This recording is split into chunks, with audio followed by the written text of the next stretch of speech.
Rallies for May Day, also known as International Workers' Day. Labor unions and others take to the streets to stand up for various causes.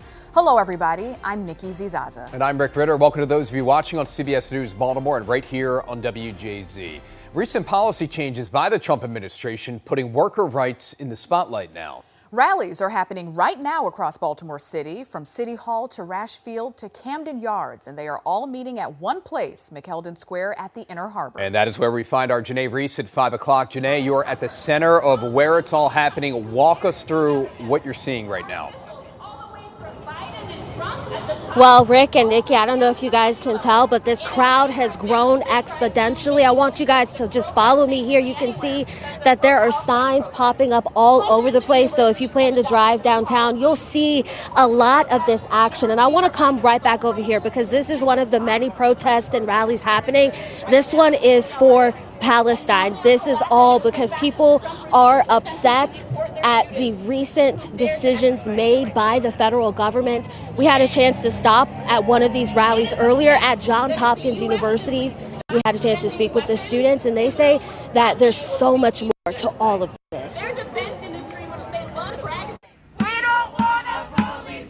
Dozens of students, faculty, and staff at Johns Hopkins University picketing, demanding protection for their peers and others here in Maryland. We are here because of Garcia. Leading the charge is Teachers and Researchers United 197, the union for PhD workers on campus. We are picketing Johns Hopkins because we want them to commit to protecting international workers and the research that its grad workers do. We have this set of 5 demands here. Each point lays out what the union wants to see the university do to protect their campus community. I want to make sure that the university protects all of us in a way that keeps us safe, that keeps us funded, and makes it possible for us to do our research in a timely and efficient manner.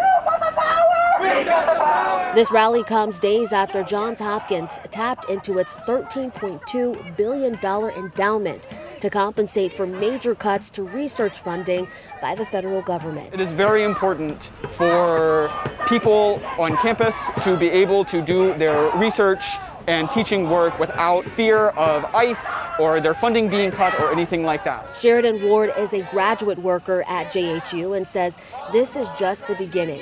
Ward says they will join the other major labor unions rallying across Baltimore for the same cause and more. We're going to keep making noise and until our academic freedom and our international workers have adequate protections. Johns Hopkins did respond to WJZ regarding the rally on their campuses, saying in part they deeply value their international students and staff, and they remain committed to maintaining healthcare, learning, and working environments that allow the discussion and dialogue essential to academic and community life. Yeah, and you can read much more on our website at WJZ.com. Johns Hopkins addressed all of their concerns in that statement. We'll have that up on our website again in just a little bit. But as you guys can see and hear, there are now hundreds of people out here by the Inner Harbor. This protest for Palestine. There are others addressing a number of issues, including the recent mass layoffs for federal workers and much, much more. We're going to show you guys how all of these rallies and protests culminate a little later at 6 o'clock. They're all expected to meet right here at 5:30, and of course we're going to be here to cover it all. But for now, reporting live on your corner, I'm Janae Reese for WJZ.